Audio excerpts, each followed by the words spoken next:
Hi there, Panto Diary viewers. Day three. A really good day. The whole show's tightening now. I even did a couple of scenes without the script in my hand. Oh, my word.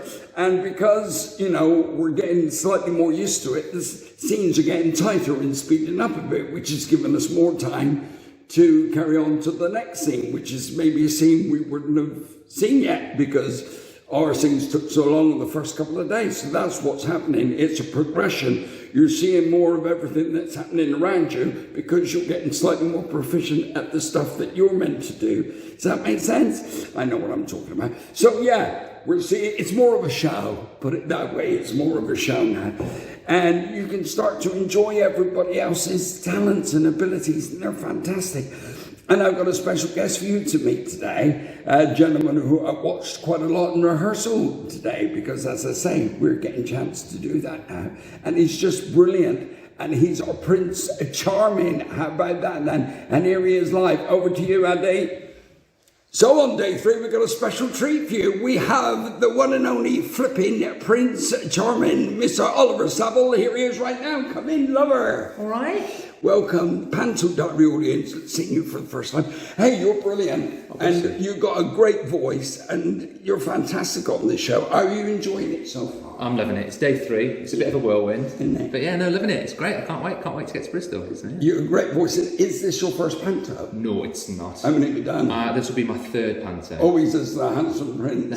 He's very handsome, and it annoys the hell out of me. But you've got a great guy to work with, because I met Daniel on the launch and he's lovely. So you two bonding, have you worked together before? Well. Yeah, we've never worked together before, so this is the first time. But yeah, no, we've got a lot in common. So no, that's the thing about our business, is that whoever you meet, they're like family in a day or so, aren't they? Well, we're all in it together, aren't we? Yeah, we have to, and that's what I keep accentuating. What a massive word for day 3. I keep accentuating that it's important that you bond quickly, because although when we open up at the theatres and we get the love and the warmth of the audience, at the moment where we're hunkering down, it's us against the world, and we become this unit really, really quickly. Yeah, don't we? for sure, yeah. I'd have thought I might have been talking out of my rear end, but that didn't make sense. Totally makes sense. It is, yeah, we are one big family, and it's sort of, especially over Christmas as well, Yeah. we don't tend to get to spend Christmas with our own families. We sort of get dropped in the middle of their Christmas day, so it is really important. Yeah, my wife says that Christmas hasn't been Christmas for us two for like forever, because I live in the northeast now, and it's a long way to come down just for Christmas Day and go back. So she normally be with her mum or something for Christmas Day, and I don't see her through the New Year. But it's not. Don't feel sorry for us, because we love what we do. We've got the best job in the world. Yeah, and we're working to you guys. So our Cinderella is from Bristol, and she was in the junior ensemble, working behind me on many. She's worked with you before? Yeah, about 7 shows she's done with me as a kiddie dancer. So she's only ever seen the back of my hand. And now she's bursting out. It's not her first major panto. She's done one in Manchester, I think, as a lead role. So again, with Daniel, you've got the bonding, but it's slightly different because you have a love story to do with her. So how does that, behind the scenes, obviously, you guys can't fall in love, and you're all actors, and you do it brilliantly.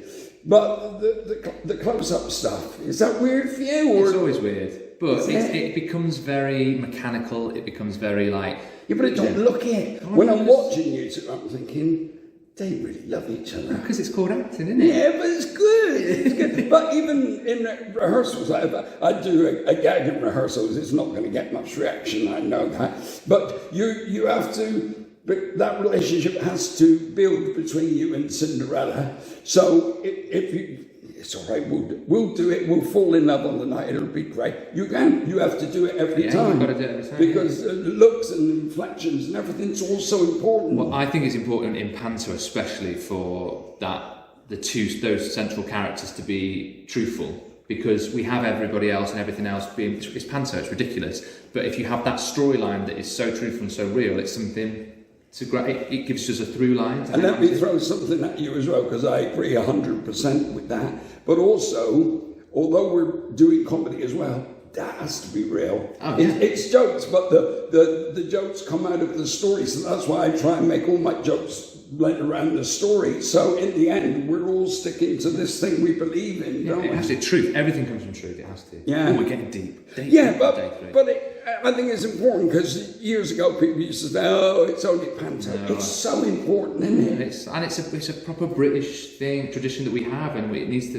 And introduces kids into the theatre and all that. And they stay with us all our life, and they're our pension. Absolutely.